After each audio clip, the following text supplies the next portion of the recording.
Assalamualaikum warahmatullahi wabarakatuh. Salam sejahtera untuk kita semua. Perkenalkan, nama saya Mercy Tangkiarung dari kelompok 9 yang bertemakan analisis SWOT. Adapun dosen pengampu pada mata kuliah ini yaitu Dr. Insinyur Hendra Pribadi, SPMP, dengan mata kuliah pemasaran hasil hutan. Pokok bahasan yang akan dibahas pada materi kali ini yaitu yang pertama analisis SWOT, yang kedua faktor-faktor internal dan eksternal dalam SWOT, yang ketiga analisis SWOT pemasaran hasil hutan, yang keempat satu uraian singkat penelitian terkait pokok bahasan. Kita masuk dalam pokok bahasan yang pertama yaitu analisis SWOT. Analisis SWOT adalah metode analisis perencanaan strategis yang digunakan untuk memonitor dan mengevaluasi lingkungan perusahaan, baik lingkungan eksternal dan internal, untuk suatu tujuan bisnis tertentu. Yang kedua yaitu analisis SWOT. Analisis SWOT atau SWOT analisis yakni mencakup upaya-upaya untuk mengenali kekuatan, kelemahan, peluang, dan ancaman yang menentukan kinerja perusahaan. Informasi eksternal mengenai peluang dan ancaman dapat diperoleh dari banyak sumber termasuk pelanggan, dokumentasi pemerintah, pemasok, kalangan perbankan, rekan di perusahaan lain. Pokok bahasan yang kedua yaitu faktor-faktor internal dan eksternal dalam SWOT. Yang pertama itu analisis SWOT membandingkan antara faktor eksternal, peluang, dan ancaman dengan faktor internal, kekuatan dan kelemahan. Faktor internal dimasukkan ke dalam matrik yang disebut matrik faktor strategi internal dan IFAS atau yang biasa disebut Internal Strategic Factor Analysis Summary. Yang selanjutnya yaitu faktor eksternal dimasukkan ke dalam matrik yang disebut matrik faktor strategi eksternal EFAS atau yang biasa disebut EFAS External Strategy Factor Analysis Summary. Setelah matrik faktor strategi internal dan eksternal selesai disusun, kemudian hasilnya dimasukkan dalam metode kuantitatif yaitu matrik SWOT untuk merumuskan kompetitif perusahaan.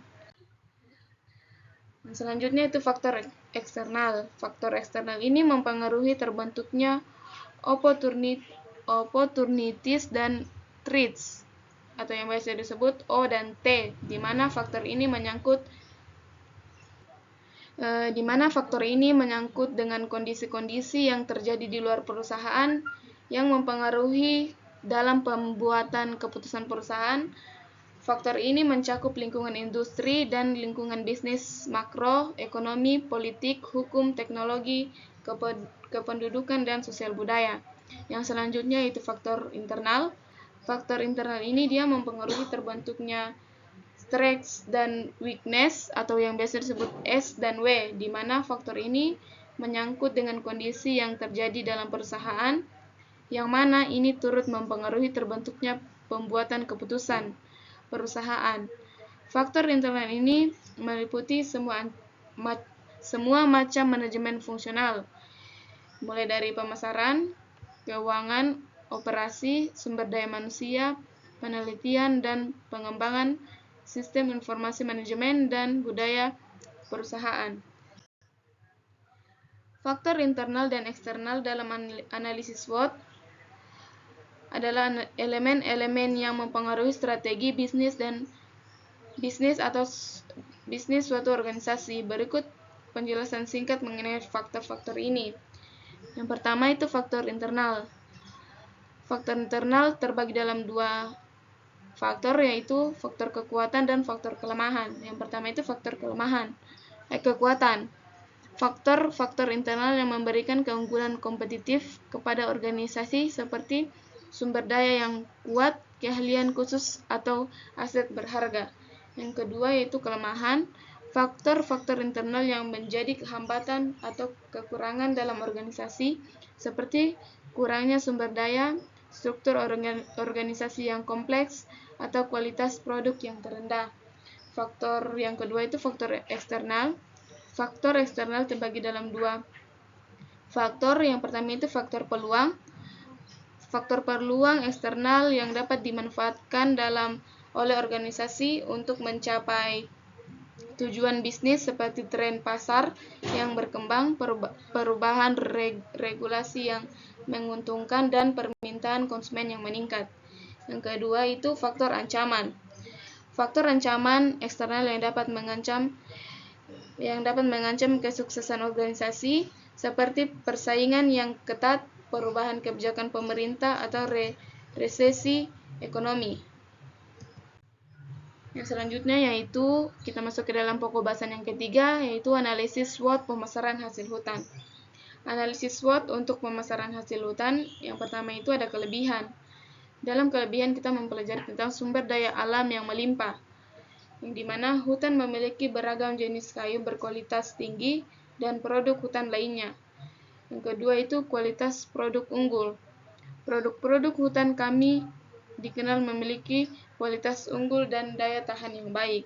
Yang ketiga yaitu praktik hutan berkelanjutan. Kami menjalankan praktik hutan berkelanjutan yang mendukung konservasi dan lingkungan.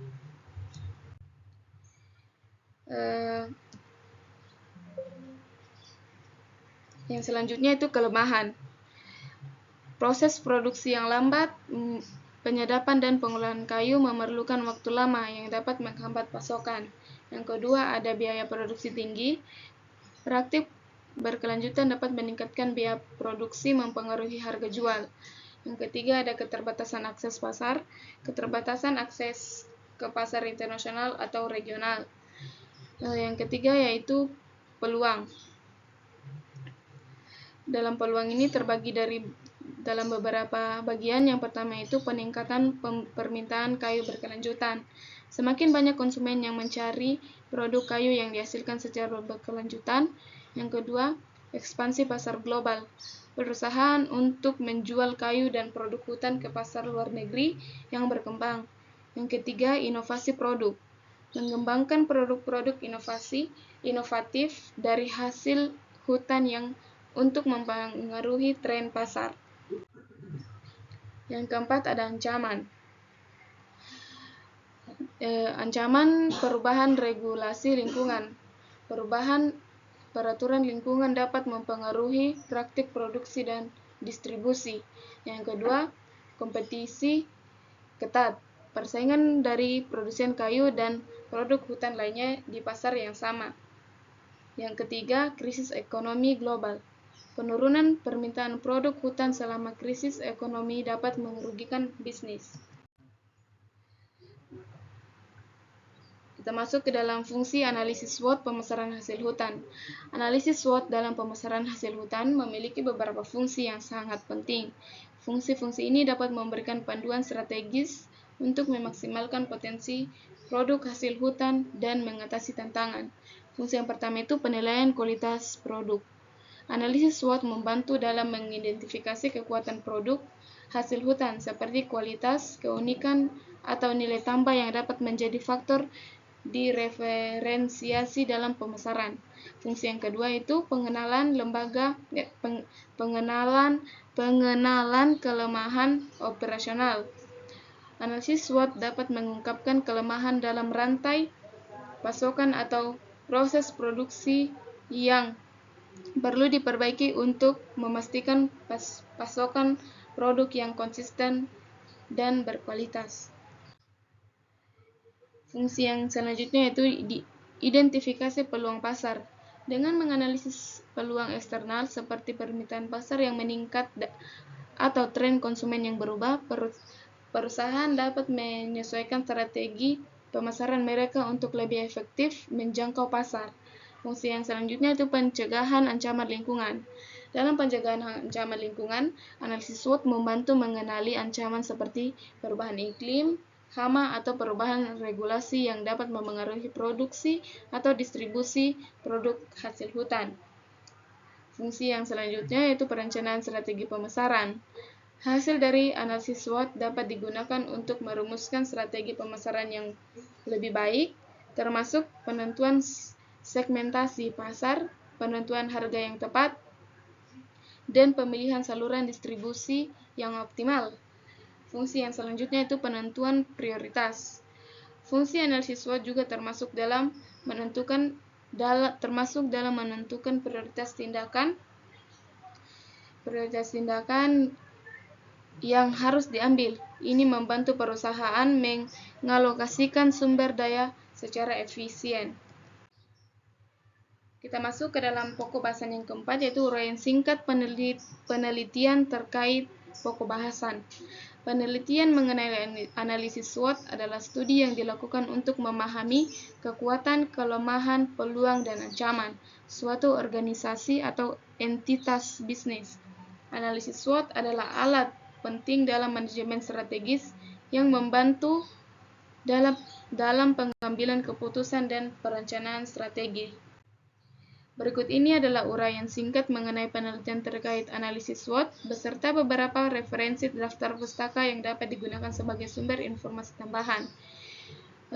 Judul analisis terkait pokok bahasan yaitu analisis SWOT dalam manajemen strategis organisasi X. Penelitian ini bertujuan untuk melakukan analisis SWOT pada organisasi X dengan fokus pada identifikasi kekuatan internal, kelemahan internal, peluang eksternal, dan ancaman eksternal yang dapat memengaruhi kinerja dan strategi organisasi. Metode penelitian ini melibatkan pengumpulan data dari berbagai sumber, termasuk wawancara dengan anggota tim manajemen dan survei pelanggan.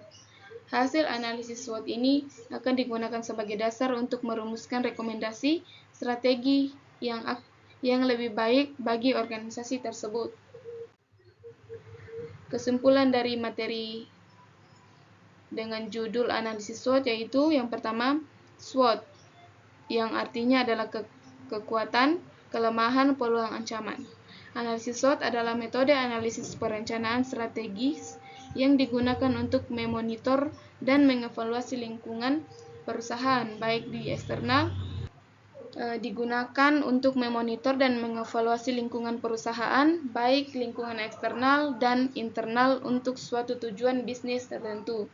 Kesimpulan yang kedua yaitu faktor eksternal ini mempengaruhi terbentuknya opportunities dan threats atau O dan T, di mana faktor ini menyangkut dengan kondisi-kondisi yang terjadi di luar perusahaan yang mempengaruhi dalam pembuatan keputusan perusahaan.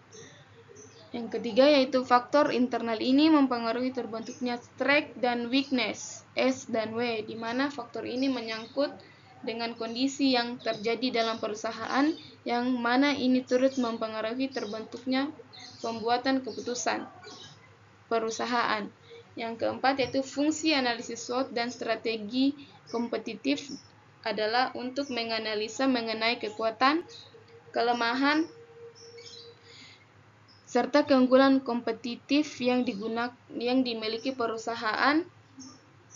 Usaha yang dilakukan untuk analisa terhadap kondisi internal perusahaan, serta analisa mengenai peluang dan ancaman yang dihadapi perusahaan yang dilakukan melalui analisa terhadap kondisi eksternal perusahaan. Ini adalah daftar pustakanya. Sekian dan terima kasih.